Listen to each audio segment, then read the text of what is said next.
Salam takjim dan hormat kepada Bapak Pimpinan Kapal Polisi Tekukur 5010, Baharkam Mabes Polri, dan seluruh rombongan yang juga tadi telah diwakili pembicara Bapak Ibda Hanif, dan juga kepada ayahanda, ibunda, bapak ibu, para alim ulama, tokoh-tokoh masyarakat, seluruh hadirin yang diundang pada kesempatan hari ini, dan juga yang mewakili daripada lurah serta Bapak Kepala Lingkungan Kelurahan Bagambeli.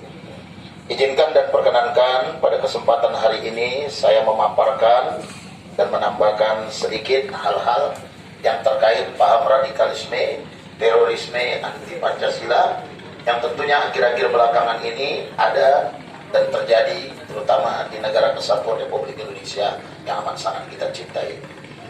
Sidang jamaah yang dimuliakan Allah Subhanahu wa Ta'ala, sama kita ketahui akhir-akhir belakangan ini negara yang kita cintai selalu dilanda oleh berbagai macam musibah dan bencana.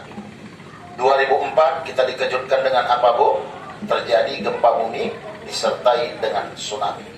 Meluluhlantakkan Aceh, ribuan nyawa hilang, harta benda melayang. Belum lagi selesai itu, Nias pula dilanda gempa bumi dan tsunami. Tanah longsor, banjir bandang, kecelakaan pesawat, dan berbagai banyak fenomena-fenomena alam, bahkan yang hari ini masih ada di tengah-tengah kita, munculnya wabah penyakit corona. Ketika musibah dan bencana itu datang, muncul berbagai macam pendapat dari para ahli-ahli. Ada yang mengatakan musibah bencana itu adalah fenomena alam, kondisi tanah yang labil, melemahnya lapisan ozon. Ada juga pendapat yang mengatakan mungkin saja alam sudah bosan bersahabat dengan kita. Itu kata Ebit dalam sayap lagunya. Kalau tak percaya, tanyalah pada rumput yang bergoyang. Itu kata Ebit. Tapi kalau kita mengacu kepada agama, umat Islam berpedoman kepada Al-Quranul Karim, ibu bapak, 4 penyebab mengapa musibah dan bencana itu datang di permukaan bumi Allah ini. Apa yang pertama? Merujuk kepada Al-Quran, surat Ali Imran 112, Allah turunkan musibah, Allah turunkan bencana, dan berbagai macam gejala-gejala alam. Penyebab pertama katanya apa? Wa yakfuru nabi ayatillah. Sudah banyak orang yang ingkar terhadap ayat-ayat Allah.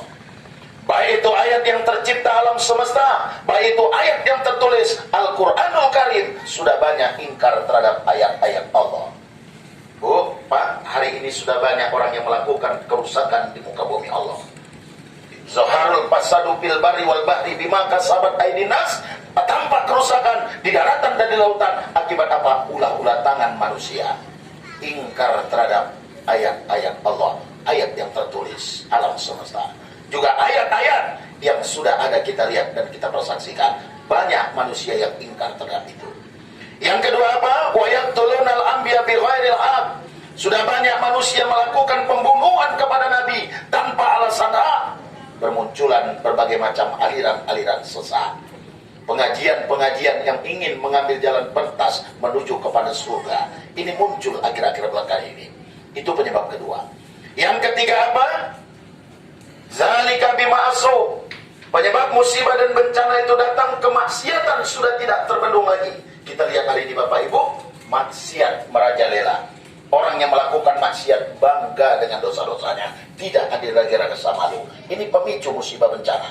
Kemudian yang keempat, wa kanu yaqtadun. Sudah banyak manusia yang melakukan tindakan melampaui batas. Termasuk munculnya gerakan radikalisme, terorisme, anti Pancasila, melakukan tindakan-tindakan pembabi buta, membunuh di sembarang tempat, mengebom, dan tindakan-tindakan yang tidak dibenarkan dalam ajaran agama apapun, termasuk agama Islam. Maka di dalam satu hadis Rasul bilang apa? Ijtanibus sab'al mubiqat. Ada 7 perbuatan yang bisa menghancurkan amal ibadah. Salat, puasa, zakat, infak, sedekah, haji, semua amal ibadah hancur ketika apa? Salah satunya dia melakukan qatlun nafsul lati haramallahu illa bil haq. Melakukan pembunuhan tanpa dasar yang dibenarkan dalam agama. Ini termasuk yang bisa menghancurkan amal-amal ibadah. Salah satu pemicu tadi, musibah bencana datang. Apa itu Ibu Bapak? Munculnya tindakan-tindakan melampaui batas. Termasuk itulah dia muncul gerakan-gerakan radikalisme, terorisme, anti Pancasila yang tentunya hari ini sangat-sangat membuat kita tidak tenang, sangat tidak nyaman, dan sangat merusak kekondusifan negara Republik Indonesia yang amat sangat kita cintai. Maka pada kesempatan hari ini, saya yang diajak oleh bapak-bapak dari kapal polisi Tekukur Baharkam Mabes Polri meminta dan mengajak kepada para orang-orang tuaku sekalian, kepada masyarakat, terutama masyarakat Belawan, Kelurahan Belaugan Deli, untuk sama-samalah kita mengantisipasi gerakan ini muncul di tengah-tengah kita. Apa upaya yang harus kita lakukan agar gerakan-gerakan itu tidak muncul dan Allah jauhkan kita dari malapetaka bencana yang akan terjadi manakala gerakan ini hadir di tengah-tengah kita? Ada beberapa hal yang saya ajak. Yang pertama, saya mengajak kepada kita semua, ayo selalu kita meningkatkan ilmu pengetahuan. Ini yang pertama. Ya, hari ini keluarga besar dari Baharkam Polri Mabes mengajak kepada kita untuk membuka pola pikir tentang keberadaan kelompok radikalisme. Kita harus memahami ilmu pengetahuan apa sebenarnya radikalisme. Karena kata Rasul dalam hadis apa? Man aradat dunia fa'alaya bil ilmi. Kalau kalian mau selamat dunia ilmu, man aradal akhirati fa'alaya bil ilmi. Selamat akhirat ilmu, man aradahuma fa'alaya bil ilmi. Mau selamat dunia akhirat harus juga punya ilmu. Kita harus paham dulu gerakan radikal itu apa. Sebagaimana tadi yang dipaparkan oleh Bapak Hadi, radikalisme itu adalah suatu paham yang menginginkan sebuah perubahan atau pembaruan dengan cara drastis hingga kepada titik paling akar. Bahkan untuk mencapainya melibatkan macam cara yang paling ekstrim, kekerasan secara simbolik maupun fisik. Itu adalah gerakan suatu paham yang ingin perubahan secara drastis, menghalalkan segala macam cara. Mereka mengbom di sembarang tempat seperti di daerah Sarinah baru-baru ini, Ibu Bapak. Bagaimana tindakan oleh kelompok radikalisme mengebom, akhirnya yang menjadi korban banyak orang yang tidak berdosa. Banyak tukang bakso, ya, pedagang asongan yang cuma sekedar mencari sesuap nasi, itu menjadi korban tindakan itu. Maka ini tidak wajar Bapak Ibu. Suatu gerakan yang ingin melakukan perubahan secara frontal dengan berbagai macam cara, baik itu secara simbolik maupun fisik, itu adalah gerakan yang dinamakan paham radikalisme. Kemudian Bapak Ibu, sebagaimana tadi yang telah disampaikan, gerakan radikalisme ini terjadi akibat apa? Doktrin-doktrin, penyampaian-penyampaian disampaikan oleh para guru-guru yang menyimpang dengan ajaran agama. Doktrin-doktrin, sesuatu pemahaman yang mencuci otak seseorang untuk bisa melakukan tindakan negatif. Orang yang baik bisa menjadi melakukan tindakan buruk. Ini adalah doktrin yang disampaikan oleh kelompok itu. Kemudian apalagi? Ilmu pengetahuan yang dangkal yang ada di tengah masyarakat. Jadi kepada Bapak Ibu, kita harus sama-sama mengajak anak-anak kita, keturunan kita, agar menjauhkan kelompok ini. Karena kalau sudah terjebak dalam perbuatan itu, ini tentunya akan mendapatkan ancaman hukuman yang sangat-sangat tinggi. Bahkan tadi kita dengar 3-15 tahun untuk menyediakan tempat atau fasilitas. Kalau dia terlibat langsung bisa mencapai 4-20 tahun hukuman yang akan diberikan dalam undang-undang kenegaraan. Maka kita jauhkan. Kita harus mencari ketenangan untuk dalam kehidupan ini. Kita perlu mendekatkan diri kepada Allah. Ilmu pengetahuan harus kita pelajari supaya apa? Anak keturunan kita tidak terjebak dengan kelompok ini. Kemudian apa? Kelompok radikal itu juga menawarkan ekonomi kekayaan dengan jalan pintas. Maka banyak yang sudah masuk ke sana itu Bapak Ibu ditawarkan gaji yang besar, mendapatkan fasilitas ini dan itu, tapi ternyata kenyataan berbanding terbalik. Hati-hati, inilah salah satu yang dilakukan, ciri-ciri ataupun orang bisa terjebak dengan kelompok radikalisme, terorisme, anti Pancasila. 3 hal itu termasuk hal yang bisa mengajak seorang jatuh kepada kelompok radikal. Maka dalam hal ini kita juga harus melihat Bapak Ibu tanda-tanda dari orang-orang yang sudah terjebak dengan kelompok radikal itu. Apa diantaranya? Orang-orang yang sudah terjebak itu mendadak antisosial. Mereka ketika disampaikan tentang kebaikan-kebaikan yang disampaikan oleh pemerintahan dan lain sebagainya, mereka itu frontal, anti dengan hal yang demikian. Itu tanda-tandanya mereka sudah mulai mengarah ke sana. Yang kedua, tidak mau bergaul, bahkan tidak mau bersahabat dengan rekan-rekan yang lain, bahkan menghabiskan waktu dengan komunitas yang dirasakan. Tidak ingin diketahui siapa dengan bertemu dan tujuan apa mereka bertemu. Kalau sudah ada tanda-tanda ini, hati-hatilah Bapak Ibu. Jangan biarkan anak kita terbebas dengan hal demikian. Kalaupun mereka ikut pengajian, silakan Ibu Bapak, pengajian yang jelas. Latar belakang siapa yang menyampaikan, guru-guru yang menyampaikan juga perlu kita tahu. Tape and recordnya, ya, trick and recordnya.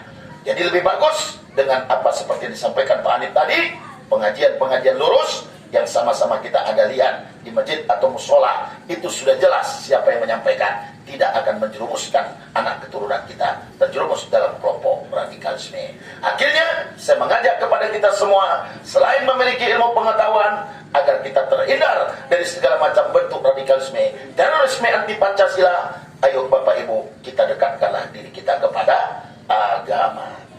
Ayo kita perbanyak untuk ibadah kepada Allah. Bagi yang muslim, tegakkan sholat. Bagi agama lain, silakan untuk mendekatkan diri kepada agama. Itu upaya untuk menjauhkan kelompok itu. Kemudian apalagi? Banyak-banyak bersyukur. Insya Allah Bu, kalau kita sudah bersyukur, Allah akan jauhkan dengan kelompok radikal itu. Ya, apa itu syukur? Dalam urusan akhirat, lihat ke atas. Urusan dunia selalu lihat ke bawah. Seperti 3 lagu yang pernah ngetop tahun 80-an. Ingat lagunya Bu? Lagu pertama, Maggie J. Lagu kedua, Hamdan Atiti. Lagu ketiga, Roma Irama. Apa kata Maggie J? Di dalam gubuk bambu, suka dukaku, di sini kudendangkan lagu pujaan, kupasrah berdoa tak putus asa, suatu saat nasib berubah. Maggie J tinggal di gubuk derita tetap bersyukur, karena ada yang lebih parah, Hamdan Atiti. Jangankan gedung, gubuk pun aku tak punya.